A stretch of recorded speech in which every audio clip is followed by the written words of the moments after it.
Hello, good morning, जोहार। मैं राजू और आप देख रहे हैं 24 झारखंड न्यूज। चलिए जानते हैं झारखंड की आज की 25 मुख्य बड़ी खबरों को। घाटशिला उपचुनाव में नामांकन वापसी के आखिरी दिन पीछे हटा एक प्रत्याशी, अब ताल ठोकेंगे इतने उम्मीदवार।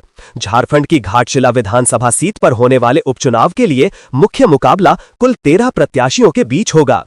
शुक्रवार को नामांकन वापस लेने की आखिरी तारीख वाले दिन निर्दलीय उम्मीदवार विक्रम किस्कू ने अपना नामांकन वापस ले लिया, जिसके बाद अब कुल 13 उम्मीदवार ही यहां के चुनावी मैदान में बचे हैं। इस बारे में पूर्वी सिंहभूम के उपायुक्त व जिला निर्वाचन अधिकारी कर्ण सत्यार्थी ने एक संवाददाता सम्मेलन में मीडिया को जानकारी दी। उन्होंने बताया कि इस उपचुनाव के लिए कुल 17 उम्मीदवारों ने नामांकन पत्र भरे थे। इनमें से 3 उम्मीदवारों मालती टुडू निर्दलीय, दुखीराम मार्डी आपकी विकास पार्टी और मंगल मुर्मू राष्ट्रीय सनातन पार्टी के नामांकन पत्र 22 अक्टूबर को जांच में खारिज हो गए थे। वहीं निर्दलीय प्रत्याशी विक्रम किस्कू के आज नामांकन वापस लेने के बाद कुल 13 प्रत्याशी उपचुनाव के लिए मैदान में बचे हैं।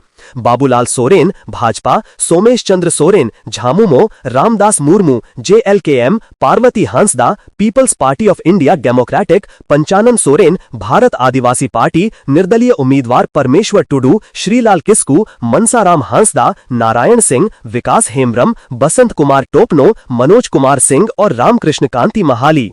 बता दें कि घाटशिला सीट पर उपचुनाव इसलिए हो रहा है क्योंकि यहां से झामुमो के विधायक और मंत्री रामदास सोरेन का लंबी बीमारी के बाद 15 अगस्त को निधन हो गया था, जिसके बाद यहां उपचुनाव की नौबत आ गई। वर्तमान चुनाव के लिए सत्तारूढ़ झामुमो ने दिवंगत रामदास सोरेन के बेटे सोमेश चंद्र सोरेन को उम्मीदवार बनाया है, जबकि भाजपा ने झारखंड के पूर्व मुख्यमंत्री चंपई सोरेन के बेटे बाबूलाल सोरेन को मैदान में उतारा है। तो वहीं झारखंड लोकतांत्रिक क्रांतिकारी मोर्चा JLKM ने रामदास मुर्मू को प्रत्याशी घोषित किया है। इस बार इन्हीं तीनों के बीच मुख्य मुकाबला होने की संभावना है। बाबूलाल सोरेन 2024 के विधानसभा चुनावों में रामदास सोरेन से हार गए थे, जबकि JLKM के रामदास मुर्मू तीसरे स्थान पर रहे थे। घाटशिला उपचुनाव के लिए 11 नवंबर को मतदान होगा, जबकि गणना 14 नवंबर को होगी। जिला निर्वाचन अधिकारी ने बताया कि उपचुनाव में कुल 2,56,352 मतदाता हैं, जिनमें 1,31,235 महिला मतदाता शामिल हैं। उन्होंने बताया कि उपचुनाव के लिए 300 मतदान केंद्र बनाए जाएंगे। रामगढ़ DC ने कहा, चुट्टूपालू घाटी में दुर्घटनाएं रोकने के लिए ब्लैक स्पॉट चिन्हित करें। रामगढ़ DC फैज अक अहमद मुमताज ने शुक्रवार को समाहरणालय के सभा कक्ष में जिला स्तरीय सड़क सुरक्षा समिति की बैठक की। बैठक में SP अजय कुमार सहित अन्य अधिकारी मौजूद थे। DC ने चुट्टूपालू घाटी में अक्सर हो रही सड़क दुर्घटनाओं पर गहरी चिंता व्यक्त की। उन्होंने घाटी में लगी लाइटों की स्थिति की जानकारी ली। संबंधित अधिकारियों से कहा कि सभी लाइटों के दुरुस्त रखें, साथ ही घाटी क्षेत्र में दुर्घटनाएं रोकने के लिए लगाए गए साइन बोर्ड की संख्या बढ़ाने और ब्लैक स्पॉट चिन्हित करने का निर्देश दिया। उन्होंने घाटी में ओवर स्पीडिंग पर रोक लगाने, जगह जगह हाई मास लाइट व CCTV कैमरे लगाने व वाहन जांच अभियान नियमित चलाने के संबंध में DTO अनुराग कुमार तिवारी को निर्देश दिए। साथ ही जिले के सभी थाना प्रभारियों से कहा कि नियमित रूप से वाहन जांच अभियान चलाएं और बिना हेलमेट के बाइक व बिना सीट बेल्ट के कार चलाने वालों पर कार्रवाई करें। B.Ed B.Ped की रिक्त सीटों पर नामांकन आज से। दूसरी काउंसलिंग के तहत सीटों का हुआ आवंटन। राज्य के सरकारी एवं गैर सरकारी शिक्षक प्रशिक्षण संस्थानों में पहली काउंसलिंग से नामांकन के बाद रिक्त रह गई सीटों को भरने के लिए शनिवार से नामांकन शुरू होगा। झारखंड संयुक्त प्रवेश प्रतियोगिता परीक्षा परिषद ने दूसरी काउंसलिंग के तहत सीटों का औपबंधिक आवंटन कर दिया है। आवंटित सीटों के विरुद्ध अभ्यर्थियों को 31 अक्टूबर तक नामांकन लेना होगा। पहली काउंसलिंग के बाद संस्थानों में बड़ी संख्या में सीटें रिक्त रह गई हैं। अधिसंख्य सीटें निजी संस्थानों की रिक्त हैं। सबसे अधिक 148 सीटें देव संघा इंस्टीट्यूट ऑफ प्रोफेशनल स्टडीज में रिक्त रही हैं। इसके बाद जमशेदपुर महिला विश्वविद्यालय में 136 सीटें रिक्त रह गई हैं। पहली काउंसलिंग में अभ्यर्थियों का जोर सरकारी संस्थानों में नामांकन लेने पर रहा है। इधर परिषद ने उच्च एवं तकनीकी शिक्षा विभाग के निर्देश पर दूसरी काउंसलिंग के बाद रिक्त रहने वाली सीटों के विरुद्ध नामांकन के लिए लिए तीसरी एवं चौथी काउंसलिंग की तिथियां भी घोषित कर दी हैं। तीसरी और चौथी काउंसलिंग की प्रक्रिया क्रमशः 3 एवं 16 नवंबर से शुरू होगी। इन दोनों काउंसलिंग में वैसे अभ्यर्थी सम्मिलित होंगे जो पूर्व की काउंसलिंग में सम्मिलित नहीं हुए हैं या उन्हें सीट आवंटित नहीं हो सकी, या फिर जिन्होंने सीट आवंटित होने के बाद नामांकन नहीं लिया हो। पहली और दूसरी काउंसलिंग से नामांकन ले चुके अभ्यर्थी भी अपने संस्थान बदलने के लिए दूसरी एवं बाद की काउंसलिंग में भाग ले सकते हैं, लेकिन उन्हें आवंटित होने वाले संस्थान में नामांकन लेना होगा। उनका पूर्व का नामांकन स्वतः रद्द हो जाए। रामगढ़ में अवैध बालू लोड 2 ट्रैक्टर जब्त, प्राथमिकी दर्ज। रामगढ़ जिले में बालू की तस्करी रुकने का नाम नहीं ले रही है। डीसी फैज अक अहमद मुमताज ने जिले में अवैध खनन, खनिजों व बालू की तस्करी पर रोक लगाने व दोषियों पर कड़ी कार्रवाई के अधिकारियों को योजनाबद्ध तरीके से कार्य करने का निर्देश दिया है। इसके बावजूद चोरी का कोयला व बालू की ढुलाई जारी है। कुज्जू थाना की पुलिस ने शुक्रवार को गुप्त सूचना के आधार पर सांडी गांव के समीप छापेमारी कर पक्की सड़क पर अवैध बालू लदे 2 ट्रैक्टर को जब्त किया। पुलिस को देख दोनों चालक वाहन छोड़कर भाग निकले। पुलिस बालू लदे दोनों ट्रैक्टरों को जब्त कर मांडू थाना ले गई। जिला खान निरीक्षक ने बताया कि ट्रैक्टरों पर लदे बालू से संबंधित कोई वैध कागजात नहीं मिला है। उन्होंने ट्रैक्टर मालिकों के खिलाफ प्राथमिकी दर्ज कराई है। धनबाद के प्रभातम मॉल में मारपीट, सिक्योरिटी गार्डों ने युवक की नाक तोड़ी। धनबाद के सदर थाना क्षेत्र स्थित प्रभातम मॉल में शुक्रवार को वाहन लगाने और गोलगप्पे खाने को लेकर हुए विवाद ने हिंसक रूप ले लिया। मॉल के सिक्योरिटी गार्डों ने धैया खटाल निवासी युवक सुशील गिरी की जमकर पिटाई कर दी। उसकी नाक बुरी तरह जख्मी हो गई है। घायल युवक को बेहतर इलाज के लिए SNMMCH में भर्ती कराया गया है। घायल सुशील गिरी ने बताया कि वो गोलगप्पे खाने के लिए प्रभातम मॉल गया था। इसी दौरान गाड़ी लगाने की बात पर मॉल में तैनात एक महिला सिक्योरिटी गार्ड से उसकी बहस हो गई, जिसके बाद महिला गार्ड ने 5-6 अन्य सिक्योरिटी गार्डों को बुलाया और सभी गार्डों ने मिलकर उसकी बेरहमी से पिटाई कर दी, जिससे नाक टूट गई। घायल अवस्था में उसने 100 नंबर डायल कर पुलिस को घटना की सूचना दी। मौके पर पहुंची पुलिस ने उसे पहले सदर अस्पताल पहुंचाया। वहां के डॉक्टरों ने बेहतर इलाज के लिए SNMMCH रेफर कर दिया। पुलिस पूरे मामले की जांच में जुट गई है। झारखंड वैज्ञानिक सहायक प्रतियोगिता परीक्षा 2025 की अंतिम उत्तर कुंजी जारी। झारखंड कर्मचारी चयन आयोग JSSC ने वैज्ञानिक सहायक प्रतियोगिता परीक्षा 2025 की अंतिम उत्तर कुंजी जारी कर दी है। यह परीक्षा 14 सितंबर 2025 को आयोजित की गई थी। आयोग की ओर से पहले औपबंधिक उत्तर कुंजी जारी की गई थी, जिस पर अभ्यर्थियों को 5 अक्टूबर 2025 की मध्य रात्रि तक आपत्तियां दर्ज कराने का अवसर दिया गया था। प्राप्त आपत्तियों की समीक्षा विषय विशेषज्ञों द्वारा करने के बाद अब अंतिम उत्तर कुंजी प्रकाशित की गई है। अभ्यर्थी आयोग की आधिकारिक वेबसाइट https://jscc.jharkhand.gov.in पर जाकर 28 अक्टूबर 2025 की मध्य रात्रि तक अंतिम उत्तर कुंजी देख सकते हैं। सूत्रों के अनुसार उत्तर कुंजी जारी होने के बाद अब परीक्षा परिणाम जारी होने की प्रक्रिया शीघ्र शुरू की जाएगी। साउथ एशियन एथलेटिक्स चैंपियनशिप 2025 का भव्य आगाज, मुख्यमंत्री हेमंत सोरेन ने किया उद्घाटन। राजधानी रांची के बिरसा मुंडा फुटबॉल स्टेडियम में शुक्रवार को साउथ एशियन एथलेटिक्स चैंपियनशिप 2025 का भव्य उद्घाटन हुआ। 3 दिवसीय ये अंतर्राष्ट्रीय प्रतियोगिता 24 से 26 अक्टूबर तक आयोजित की जा रही है। इस प्रतियोगिता का उद्घाटन मुख्यमंत्री हेमंत सोरेन ने किया। इस दौरान पूरा स्टेडियम खिलाड़ियों, दर्शकों और स्कूली बच्चों से खचाखच भरा नजर आया। इस चैंपियनशिप में 6 देशों के खिलाड़ी हिस्सा ले रहे हैं। इसमें भारत, मेजबान, नेपाल, भूटान, बांग्लादेश, मालदीव और श्रीलंका के खिलाड़ी शामिल हैं। इसमें कुल 36 इवेंट्स में मेडल के लिए मुकाबला होगा, जिनमें पुरुष और महिला दोनों वर्गों के प्रतियोगिताएं शामिल हैं। पहले दिन 9 मेडल इवेंट्स का आयोजन किया गया, जिनमें कई रोमांचक फाइनल मुकाबले देखने को मिले। उद्घाटन समारोह की शुरुआत आकर्षक सांस्कृतिक कार्यक्रमों से हुई। झारखंड की लोक संस्कृति और परंपरा को दर्शाते हुए स्थानीय कलाकारों ने नृत्य, ढोल, नगाड़े और पारंपरिक गीतों की शानदार प्रस्तुतियां दीं। कलाकारों के प्रदर्शन ने पूरे माहौल को झारखंडी रण में रंग दिया। मंच पर झारखंड की विविधता और ऊर्जा की झलक साफ दिखाई दी। मुख्यमंत्री हेमंत सोरेन ने खिलाड़ियों और मेहमानों का स्वागत करते हुए कहा कि यह आयोजन झारखंड के लिए गौरव की बात है। हमें गर्व है कि हम इस ऐतिहासिक अंतर्राष्ट्रीय प्रतियोगिता की मेजबानी कर रहे हैं। यह सिर्फ खेल आयोजन नहीं, बल्कि दक्षिण एशिया के देशों के बीच मैत्री और एकता का प्रतीक है। मैं सभी खिलाड़ियों का झारखंड की धरती पर हार्दिक स्वागत करता हूं। मुख्यमंत्री ने कहा कि राज्य सरकार खेल और खिलाड़ियों के उत्थान के लिए निरंतर काम कर रही है। आने वाले समय में झारखंड देश का खेल हब बनेगा। उन्होंने यह भी कहा कि ऐसे आयोजनों से झारखंड के युवाओं में खेल के प्रति नई ऊर्जा और प्रेरणा मिलेगी। इस अवसर पर राज्य के खेल मंत्री, खेल सचिव, खेल महकमे के कई पदाधिकारी, राज्य सरकार के मंत्री, कई विधायक, राज्य सरकार अधिकारी शामिल हुए। चाईबासा सदर अस्पताल प्रबंधन पर गंभीर आरोप, 7 साल के मासूम की जान से खिलवाड़। पश्चिमी सिंहभूम जिला मुख्यालय स्थित सदर अस्पताल चाईबासा पर बेहद गंभीर आरोप लगा है। मजदूर कामगार यूनियन के नेता माधव चंद्र कुंकल ने आरोप लगाया है कि अस्पताल प्रबंधन की लापरवाही के कारण मासूम बच्चे को HIV पॉजिटिव ब्लड चढ़ा दिया गया। यूनियन नेता और परिजनों की ओर से बताया जा रहा है कि बच्चा लंबे समय से थैलेसीमिया बीमारी से जूझ रहा है। इस बीमारी में मरीज को जीवन भर लगातार रक्त चढ़ाने की आवश्यकता होती है।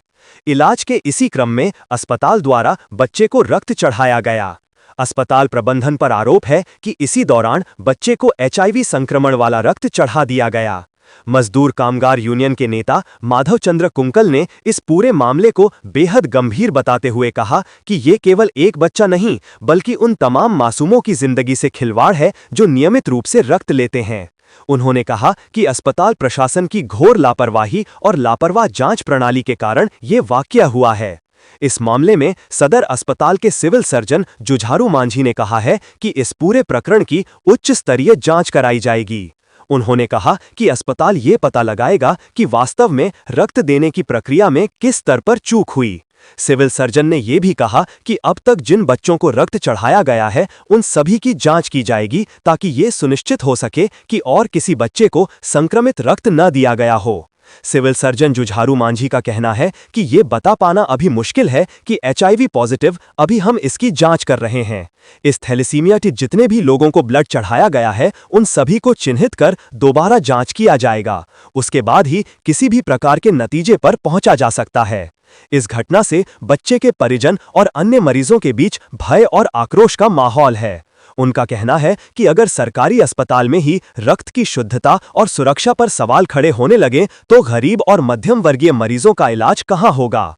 मजदूर संगठन और सामाजिक कार्यकर्ता इस मामले को लेकर वृहद आंदोलन की तैयारी कर रहे हैं। उनका कहना है कि दोषियों पर कठोर कार्रवाई और पीड़ित परिवार को उचित मुआवजा मिलना चाहिए। झारखंड के 17 जिलों में 25 को हल्की बारिश की संभावना। झारखंड के 17 जिलों में शनिवार को हल्की बारिश होने की संभावना है। ये जानकारी मौसम विभाग ने शुक्रवार को दी। विभाग के अनुसार राज्य के जिन जिलों में बारिश होने की संभावना है उनमें राज्य के दक्षिणी जिले पूर्वी सिंहभूम, पश्चिमी सिंहभूम, सिमडेगा, सरायकेला खरसावां, मध्यवर्ती जिले रांची, खूंटी, गुमला, हजारीबाग, बोकारो, लोहरदगा, कोडरमा, धनबाद और उत्तर पश्चिमी जिले पलामू, गढ़वा, लातेहार और चतरा शामिल हैं। इन जिलों में सुबह में मध्यम दर्जे का कोहरा छाने की संभावना है। वहीं 26 अक्टूबर को पश्चिमी जिलों में कहीं-कहीं हल्की बारिश होने की संभावना है। इस दौरान राज्य के दक्षिणी, मध्य और उत्तर पश्चिमी जिलों में कहीं-कहीं मध्यम दर्जे का कोहरा छाने की संभावना है। 27 अक्टूबर को राज्य के दक्षिणी, मध्य और उत्तर पश्चिमी जिलों में कहीं-कहीं मध्यम दर्जे का कोहरा छाने की संभावना है। वहीं राज्य के दक्षिणी जिलों में कहीं-कहीं पर गर्जन के साथ हल्की बारिश होने की भी संभावना है। राज्य में पिछले 24 घंटे के दौरान सबसे अधिक तापमान 34.6 डिग्री डाल्टनगंज में और सबसे कम तापमान लातेहार में 18 डिग्री सेल्सियस रिकॉर्ड किया गया। शुक्रवार को राजधानी रांची और आसपास के इलाकों में मौसम साफ रहा और सुबह में हल्की ठंड का एहसास हुआ। गढ़वा पुलिस को मिली बड़ी सफलता। 4 करोड़ के अनाज गबन मामले में 2 सहायक प्रबंधक गिरफ्तार। गढ़वा पुलिस ने पीडीएस लाभुकों के अनाज गबन के बड़े मामले में 2 सरकारी पदाधिकारियों को गिरफ्तार किया है। गिरफ्तार आरोपियों में मेराल प्रखंड के सहायक प्रबंधक दीपक चंचल और केतार प्रखंड के सहायक प्रबंधक राजीव कुमार शामिल हैं। दोनों पर आरोप है कि उन्होंने पीडीएस सार्वजनिक वितरण प्रणाली के लाभुकों के बीच बांटे जाने वाले चावल और गेहूं का गबन किया है, जिसकी बाजार में कीमत लगभग 4 करोड़ रुपए आंकी गई है। जांच में खुलासा हुआ है कि मेराल प्रखंड में करीब 2700 क्विंटल और केतार प्रखंड में लगभग 9000 क्विंटल अनाज का गबन किया गया था, यानी कुल मिलाकर करीब 12000 क्विंटल अनाज सरकारी गोदामों से गायब पाया गया। गढ़वा जैसे अति पिछड़े जिले में इतनी बड़ी मात्रा में अनाज का गायब होना एक बड़े षड्यंत्र की ओर इशारा करता है। प्राथमिक जांच में यह भी संदेह जताया जा रहा है कि इस गबन में अन्य अधिकारियों की भी मिलीभगत हो सकती है। पुलिस अधीक्षक दीपक पांडे ने बताया कि दोनों सहायक प्रबंधकों को गिरफ्तार कर पूछताछ की जा रही है, ताकि ये पता लगाया जा सके कि इस गबन में और कौन-कौन लोग शामिल हैं। उन्होंने कहा कि पुलिस पूरे मामले की गहराई से जांच कर रही है और दोषियों के खिलाफ सख्त कार्रवाई की जाएगी। ये मामला फिलहाल पूरे जिले में चर्चा का विषय बना हुआ है। घाटशिला उपचुनाव में 1 ने लिया नामांकन वापस, 3 के हुए रद्द। चुनावी मैदान में 13 उम्मीदवार आमने सामने। घाटशिला उपचुनाव से पहले आज निर्दलीय उम्मीदवार बिक्रम किस्कू ने अपना नामांकन वापस ले लिया है। ऐसे में अब घाटशिला उपचुनाव में कुल 13 प्रत्याशी मैदान में हैं। घाटशिला विधानसभा के उपचुनाव में स्क्रूटिनी के बाद 14 प्रत्याशी चुनावी मैदान में थे। आज एक उम्मीदवार ने अपना नामांकन वापस लिया, जिससे अब चुनावी मैदान में 13 प्रत्याशी बचे हैं। बता दें कि घाटशिला उपचुनाव के लिए कुल 17 प्रत्याशियों ने नामांकन दाखिल किया था। इसमें 15 पुरुष और 2 महिला थे। बता दें कि स्क्रूटिनी में जिन 3 प्रत्याशियों के नामांकन तकनीकी कारणों से रद्द किए गए थे, उनमें निर्दलीय मालती टूडू, आपकी विकास पार्टी के दुखीराम मांडी और राष्ट्रीय सनातन पार्टी के मंगल मुर्मू शामिल हैं। आज निर्दलीय प्रत्याशी बिक्रम किस्कू ने अपना नामांकन वापस ले लिया। बता दें कि जिन प्रत्याशियों का नामांकन सही पाया गया, उनके नाम इस प्रकार हैं: परमेश्वर टूडू निर्दलीय, श्रीलाल किस्कू निर्दलीय, Babulal Soren Bhajpa, Somesh Chandra Soren Jhamumo, Parvati Hansda people's party of India democratic, Mansaram Hansda निर्दलीय, नारायण सिंह निर्दलीय, विकास हेम्ब्रम निर्दलीय, पंचानन सोरेन भारत आदिवासी पार्टी, बसंत कुमार तोपनो निर्दलीय, रामदास मुर्मू JLKM, मनोज कुमार सिंह निर्दलीय और रामकृष्ण कांति महली निर्दलीय। रांची नगर निगम की बैठक, छठ पूजा की तैयारी को लेकर हुई चर्चा। रांची नगर निगम की ओर से भगवान भास्कर को समर्पित लोक आस्था के महापर्व छठ पूजा की तैयारी जोर शोर से की जा रही है। शहर के सभी घाटों और तालाबों में सफाई और व्यवस्था को लेकर अभियान चलाया जा रहा है। इसी क्रम में आज प्रशासक सुशांत गौरव की अध्यक्षता में विभिन्न छठ पूजा आयोजन समितियों के साथ बैठक हुई। बैठक में समितियों के प्रतिनिधियों से तैयारी की जानकारी ली गई और उनके सुझाव सुने गए। समिति सदस्यों ने नगर निगम के कार्यों की सराहना की और कुछ मांगे भी रखीं, जैसे स्ट्रीट लाइटों की मरम्मत, स्टोन डस्ट और ब्लीचिंग पाउडर की उपलब्धता। प्रशासक ने कहा कि इस बैठक का उद्देश्य नगर निगम और समितियों के बीच बेहतर तालमेल बनाना है, ताकि श्रद्धालु स्वच्छ और सुरक्षित माहौल में पूजा कर सकें। उन्होंने बताया कि सभी घाटों और तालाबों का सर्वे कर लिया गया है और तैयारियों को पूरा करने के निर्देश दिए गए हैं। सभी तालाबों की नियमित सफाई और निगरानी की जाए। घाटों पर फिटकरी और ब्लीचिंग पाउडर का छिड़काव किया जाए। छठ घाटों के रास्तों पर जल छिड़काव कर धूल हटाई जाए। खराब स्ट्रीट लाइटों की तुरंत मरम्मत की जाए। रास्तों पर कहीं भी कचरा न रहे, इसकी निगरानी की जाए। श्रद्धालुओं को स्वच्छता और नो प्लास्टिक जोन के बारे में जागरूक किया जाए। छठ पूजा के बाद जलाशयों के संरक्षण और सौंदर्यीकरण के लिए अभियान चलाया जाएगा। चतरा पुलिस पर राहुल सिंह गिरोह का गंभीर आरोप, हिरासत में युवकों को 3rd degree torture. Rahul Singh गिरोह ने सोशल मीडिया पर एक प्रेस विज्ञप्ति जारी कर पुलिस पर गंभीर आरोप लगाया है। गिरोह ने दावा किया है कि पुलिस ने कटकमदाग थाना क्षेत्र के सुल्तान डिपू से गिरफ्तार किए गए 3 युवकों को अवैध हिरासत में रखा है और उन्हें 3rd डिग्री टॉर्चर दे रही है। सोशल मीडिया पर आजाद सरकार राहुल सिंह गैंग की ओर से जारी बयान में कहा गया है कि टंडवा प्रशासन को हम बताना चाहते हैं कि कल बीते दिन में 11 बजे सुल्तान डिपू कटकमदाग थाना क्षेत्र से जिन 3 लड़कों को गिरफ्तार किया गया है, उन्हें न तो थाने से छोड़ा गया है और न ही न्यायिक हिरासत में भेजा गया है। प्रेस रिलीज में आगे कहा गया है कि जब उनके खिलाफ प्रशासन के पास कोई भी सबूत नहीं है, तो फिर किस आधार पर आप उन्हें रखकर 3rd डिग्री जैसा टॉर्चर कर रहे हैं। यदि वे किसी अपराध में संलिप्त हैं, तो उन्हें तत्काल न्यायालय में पेश किया जाए। संगठन ने प्रशासन की कार्यशैली पर सवाल उठाते हुए एक कड़ी चेतावनी भी जारी की है। उन्होंने कहा कि अगर आप प्रशासन ही ऐसे काम करेंगे तो इन लोगों के पास अपराध के अलावा और कोई रास्ता नहीं बचेगा। आजाद सरकार ने प्रशासन से तीनों गिरफ्तार युवकों को सही सलामत न्यायालय में पेश करने की मांग की है। प्रेस विज्ञप्ति में उन 3 युवकों के नाम भी सार्वजनिक किए गए हैं, जिन्हें पुलिस द्वारा कथित तौर पर अवैध हिरासत में रखा गया है, जिनमें महफूज आलम, गुलजार अंसारी और शहजाद रजा शामिल हैं। छठ के उमंग में उमड़ी भीड़, रांची से बिहार जाने वाली ट्रेनों में जनसैलाब।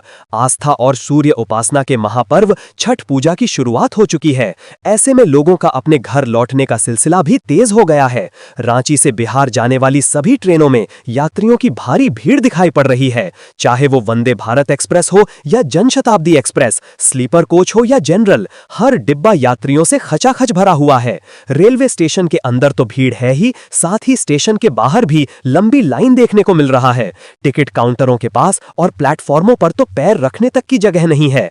कई यात्री छठ पर्व में समय पर घर पहुंचने के लिए ट्रेन में सीट न मिलने पर खड़े होकर यात्रा कर रहे हैं। हालांकि छठ पर्व को देखते हुए रांची से बिहार जाने के लिए कई पूजा स्पेशल ट्रेन चलाई जा रही हैं। इसके बावजूद यात्रियों की भीड़ चुनौतीपूर्ण है। छठ पर्व की महत्व और आस्था लोगों में साफ दिखाई दे रही है। हर कोई अपने गांव, अपने घाट और अपने परिवार के साथ यह पर्व मनाने लिए उत्सुक है। छठ सिर्फ एक पर्व नहीं, बल्कि आस्था और परिवार की एकता का प्रतीक है। इसलिए इस पर्व को महापर्व कहा जाता है। JCECB ने BDS व BHMS कोर्सेज के तीसरे राउंड की ऑनलाइन काउंसलिंग का शेड्यूल बदला। झारखंड संयुक्त प्रवेश प्रतियोगिता परीक्षा बोर्ड JCECB ने ऑल इंडिया और NRI कोटा सीटों पर BDS और BHMS कोर्सेज के तीसरे राउंड की ऑनलाइन काउंसलिंग के शेड्यूल में बदलाव की जानकारी दी है। यह निर्णय नई दिल्ली के मेडिकल काउंसलिंग कमेटी के 23 अक्टूबर 2025 के निर्देशों के अनुपालन में लिया गया है, जो नीट UG शेड्यूल 2025 के तहत राज्य स्तरीय काउंसलिंग से संबंधित है। इस बार की काउंसलिंग झारखंड के विभिन्न मेडिकल और होम्योपैथिक कॉलेजों में खाली बचे ऑल इंडिया और NRI कोटा सीटों पर होगी, जिनमें शामिल हैं वनांचल डेंटल कॉलेज और अस्पताल Garhwa, Devki Mahavir homeopathic medical college एवं रिसर्च अस्पताल गढ़वा, बाबू दिनेश सिंह विश्वविद्यालय के अंतर्गत Lakshmi Chandra Vanshi homeopathic medical college अस्पताल और रिसर्च सेंटर बिश्रामपुर।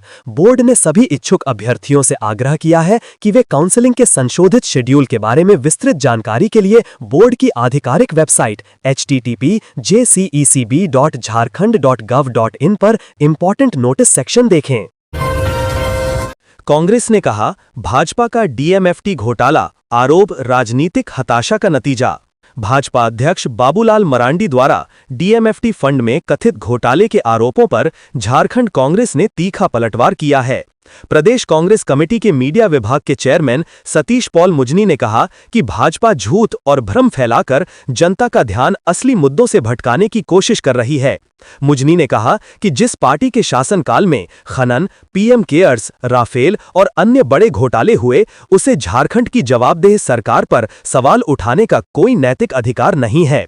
उन्होंने कहा कि भाजपा की ये बयानबाजी उसकी राजनीतिक हताशा और अस्तित्व संकट को दर्शाती है। कांग्रेस ने दावा किया कि हेमंत सोरेन सरकार ने DMFT फंड के उपयोग में पारदर्शिता सुनिश्चित की है। इसके लिए ऑनलाइन मॉनिटरिंग सिस्टम, सामाजिक अंकेक्षण और जिला स्तर पर नियमित समीक्षा बैठकें अनिवार्य की गई हैं। उन्होंने कहा कि खनन प्रभावित इलाकों में पहली बार ये फंड सीधे गांव और जनहित के कार्यों में खर्च किया जा रहा है, न कि ठेकेदारों की जेब में। मुजनी ने आगे कहा कि भाजपा को यह स्वीकार करने में तकलीफ है कि महागठबंधन सरकार ने भ्रष्टाचार पर नियंत्रण स्थापित किया है। उन्होंने कहा कि सरकार यदि कहीं कोई अनियमितता पाती है तो स्वयं जांच कर कार्रवाई करती है। भाजपा की तरह राजनीतिक प्रतिशोध के लिए एजेंसियों का दुरुपयोग नहीं किया जाता। अंत में उन्होंने कहा कि झारखंड की जनता सब देख रही है और भाजपा को इसका जवाब आने वाले घाटशिला उपचुनाव में मिलेगा। बिहार चुनाव दौरे पर जा रहे रक्षा राज्य मंत्री संजय सेठ का बयान, अब बिहारी कहलाना गर्व की बात। बिहार विधानसभा चुनाव पर देश भर की नजर टिकी हुई है। यही वजह है कि हर दल ने इस चुनाव में अपनी पूरी ताकत झोंक दी है। मतदान की तारीख जैसे जैसे नजदीक आ रहा है, चुनाव प्रचार भी जोर पकड़ने लगा है। बिहार में एनडीए की नैया पार लगाने के लिए झारखंड से भी नेताओं का बिहार दौरा लगातार हो रहा है। इन दिनों ज्यादा समय बिहार में चुनाव प्रचार के लिए दे रहे केंद्रीय रक्षा राज्य मंत्री संजय सेठ ने दावा करते हुए कहा है कि एनडीए 2/3 बहुमत से बिहार में एक बार फिर सरकार बनाएगी। उन्होंने कहा कि जिस तरह से कल इंडी गठबंधन के बैकड्रॉप में कांग्रेस और जेएमएम नेताओं की तस्वीर नहीं थी, उससे साफ हो गया है महागठबंधन के अंदर ऑल इज वेल नहीं है। बिहार दौरे पर जा रहे केंद्रीय रक्षा राज्य मंत्री संजय सेठ ने रांची में मीडिया से बात करते हुए कहा कि प्रधानमंत्री नरेंद्र मोदी की प्रेरणा से नीतीश कुमार के नेतृत्व में हुए कार्यों से आज बिहारी कहलाना गर्व की बात है। लोग एक बार फिर उस जंगल राज में लौटना नहीं चाहते जिसमें अपहरण एक उद्योग बन चुका था। उन्होंने कहा कि एनडीए पूरी एकजुटता के साथ चुनाव मैदान में है और मुख्यमंत्री नीतीश कुमार के नेतृत्व में और प्रधानमंत्री नरेंद्र मोदी के प्रेरणा से बिहार प्रगति के रास्ते पर दौड़ रहा है। गौरतलब है कि बिहार में 6 और 11 नवंबर को चुनाव होने हैं, जिसको लेकर इन दिनों झारखंड से भी एनडीए के कई नेता लगातार बिहार दौरे पर जा रहे हैं। रामगढ़ में सरपट दौड़ रहे बिना नंबर प्लेट के वाहन, प्रशासन का ध्यान नहीं। रामगढ़ की सड़कों पर इन दिनों बिना नंबर के वाहन सरपट दौड़ रहे हैं। सड़कों पर बिना नंबर प्लेट की बाइक और ट्रैक्टर चलते अक्सर देखे जाते हैं। कई लोग अपनी बाइक को इतना मॉडिफाइड कर रहे हैं कि उनमें नंबर प्लेट लगाना ही भूल जाते हैं। कई लोग तो अपने वाहन में नंबर प्लेट कभी लगाए ही नहीं और सड़कों पर बेहिचक वाहन दौड़ा रहे हैं। बिना नंबर प्लेट की बाइक से चेन स्नैचिंग समेत अन्य अवैध कार्य और बड़ी गाड़ियों से अवैध बालू व कोयले की ढुलाई की जा रही है। प्रशासन के जिम्मेदार सब कुछ जानते हुए भी मौन साधे हुए हैं। यह स्थिति जिला परिवहन विभाग की कार्यशैली पर प्रश्न चिन्ह लगा रही है। कृषि मंत्री ने सोहराई जत्रा का किया उद्घाटन, युवाओं से शिक्षा अपनाने की अपील। सरसा लापुंग में कार्तिक सोहराई जत्रा 2025 का उद्घाटन राज्य की कृषि, पशुपालन एवं सहकारिता मंत्री शिल्पी नेहा तिर्की ने फीता काटकर किया। रंगारंग सांस्कृतिक कार्यक्रम के बीच बड़ी संख्या में ग्रामीण जुटे। मंत्री ने कहा कि आदिवासी मूलवासी समाज की एकजुटता से हमारी संस्कृति जीवंत है और इस विरासत को बचाने की जिम्मेदारी युवा पीढ़ी की है। उन्होंने युवाओं से अपील की कि शिक्षा के जेवर से खुद को सजाना जरूरी है। उन्होंने बताया कि सरकार किसानों को बीज, ट्रैक्टर और सोलर पंप जैसी योजनाओं का लाभ दे रही है। मौके पर बंधु तिर्की, संतोष तिर्की, नकुल सिंह, सतेंद्र भगत, फुलमणि देवी समेत समिति के कई पदाधिकारी मौजूद रहे। झारखंड में धुंध और कोहरे से होगी दिन की शुरुआत। आसमान में आंशिक बादल और हल्की बारिश की भी संभावना। झारखंड में मौसम बदलने वाला है। ठंड और कोहरा दस्तक देने वाला है। मौसम विभाग ने भी कोहरा और धुंध छाने को लेकर संभावना जताई है। रांची के मौसम केंद्र ने अपने ताजा मौसम पूर्वानुमान में 25, 26 और 27 अक्टूबर को झारखंड राज्य के उत्तर पूर्वी भाग वाले जिलों को छोड़कर शेष भाग में कहीं-कहीं सुबह के समय मध्यम दर्जे का कोहरा और धुंध छाने की संभावना जताई है। इन 3 दिनों में अलग-अलग क्षेत्रों में आसमान में बादल छाने के साथ-साथ हल्की बारिश की भी संभावना व्यक्त की गई है। 25 अक्टूबर 2025 को राज्य के उत्तर पूर्वी भागों को छोड़कर शेष भाग में कहीं-कहीं सुबह के समय में मध्यम दर्जे का कोहरा बनने की संभावना है।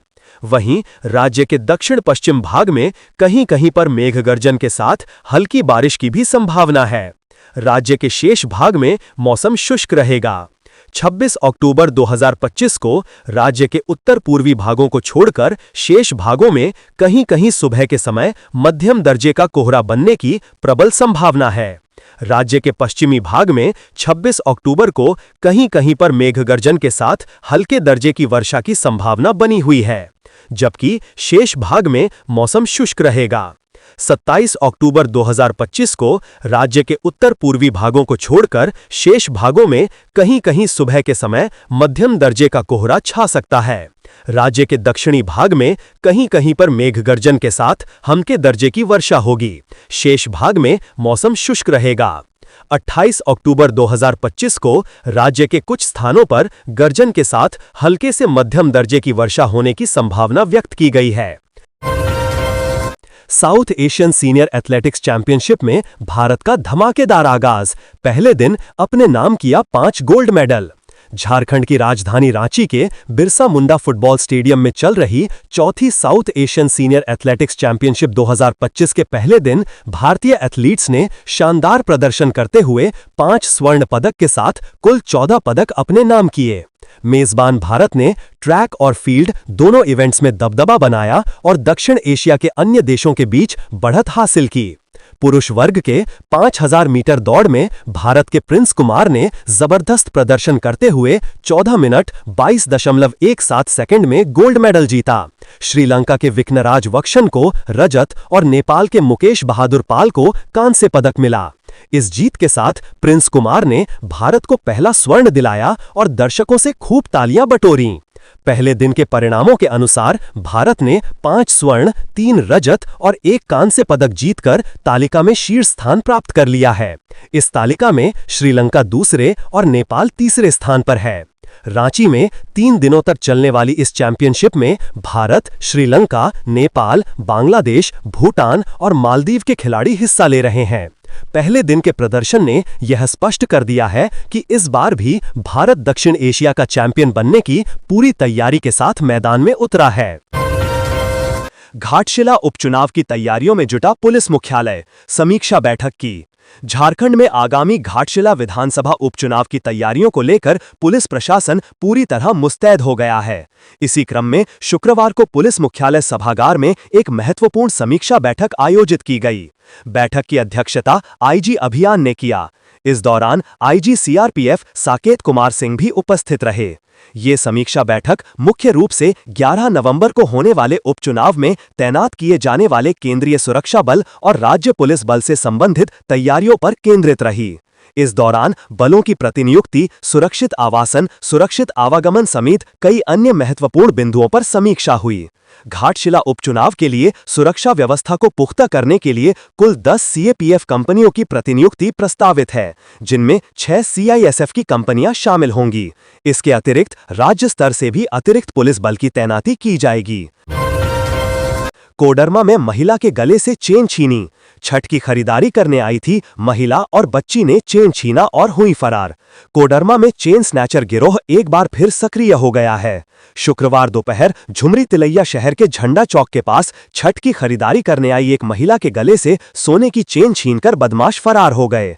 पीड़िता ने तिलैया थाने में शिकायत दर्ज कराई है। इंदरवा बस्ती निवासी पीड़िता बिंदु देवी पति अजय यादव ने तिलैया थाना में आवेदन देकर मदद की गुहार लगाई है। उन्होंने बताया कि छीनी गई सोने की चेन का वजन करीब 15 ग्राम था, जिसकी अनुमानित कीमत लगभग 2 लाख रुपए है। पीड़िता के अनुसार शुक्रवार दोपहर करीब 1:30 बजे वो अपने देवर सुनील के साथ बाइक से छठ की खरीदारी के लिए झुमरी तिलैया बाजार गई थीं। झंडा चौक के ब्लॉक मोड़ के पास देवर ने उन्हें बाइक से उतारा और बाइक खड़ी करने चले गए। इसी दौरान एक अज्ञात महिला और बच्ची ने उनके गले से चेन छीन ली और फरार हो गईं। घटना के बाद शोर सुनकर तिलैया पुलिस के पैंथर जवान मौके पर पहुंचे। पुलिस ने तत्काल चेन स्नैचरों की तलाश शुरू कर दी है। पुलिस ने बताया कि त्योहारों के दौरान ऐसे गिरोह अक्सर सक्रिय हो जाते हैं। शहर के भीड़-भाड़ वाले इलाकों में गश्ती बढ़ाने की आवश्यकता पर जोर दिया गया है, ताकि ऐसी घटनाओं को रोका जा सके। तो ये थी आज की झारखंड की टॉप बड़ी खबरें। इसी तरह झारखंड की हर छोटी सी बड़ी खबर देखने के लिए आप हमारे चैनल 24 झारखंड न्यूज को सब्सक्राइब करके बेल आइकन प्रेस कर ले, जिससे झारखंड की हर छोटी सी बड़ी खबर की अपडेट आप तक पहुंचता रहे। तो आज के लिए बस इतना ही। हमें दीजिए इजाजत, फिर मिलते हैं नेक्स्ट न्यूज में।